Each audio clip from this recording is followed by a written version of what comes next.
What are your final impressions, final thoughts heading into opening day tomorrow? Oh man, I mean, we could spend the whole podcast just on that question. First thing that comes to mind is I spent the last day in Tampa, which is Monday, kind of going around and asking a bunch of the starters one question. And this is a story that I'm going to be writing for Thursday morning, tomorrow morning. So I guess you're getting the sneak peek here. Um, just asking them why they think that this year will be dramatically different from last year.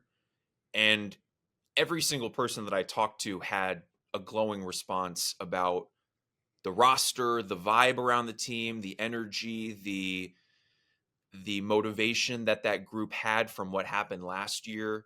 Um, maybe they learned a lot about what needs to happen. They looked in the mirror. They got to the facility early this offseason. There's a little extra chip on the Yankees collective shoulder.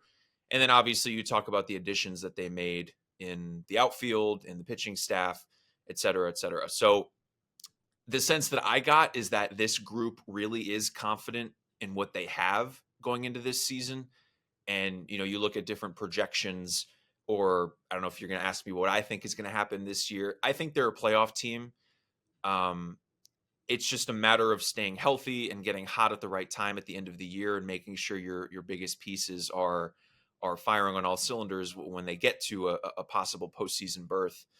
But yeah, I mean, the sense that I got being there for all of March is that this group is feeling good about what they have and really just itching to get going, because it's been such a long time since they played a regular season game with the no games in October. Regular season. It's been a long time since they played any meaningful game Right. since last end of September, early October of last year. So they want to get going. They're really excited to prove some haters wrong, I guess you could say, and they're feeling good about the group that they have.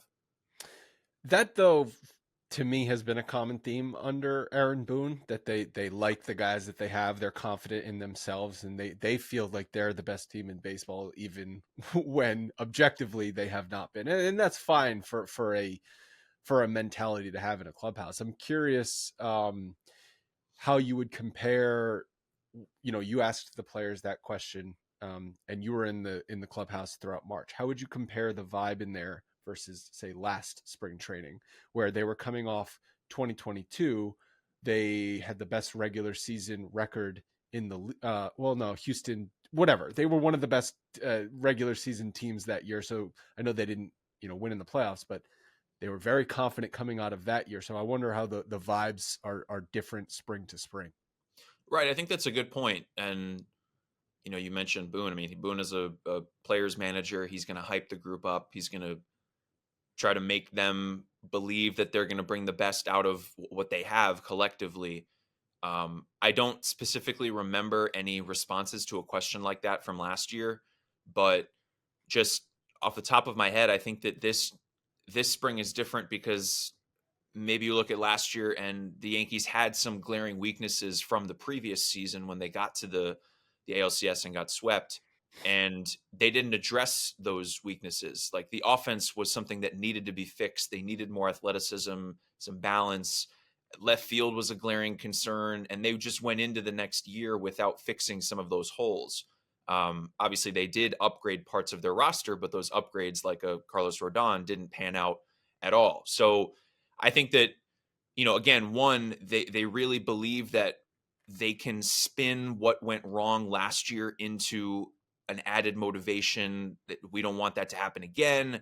And as much as Yankees fans will give the organization flack for maybe not going out and getting Blake Snell, Jordan Montgomery, Yoshinobu Yamamoto, the really expensive pieces out there, they did do a lot to address a roster that needed to be fixed, that was flawed from last year heading into this year. The outfield is just significantly better.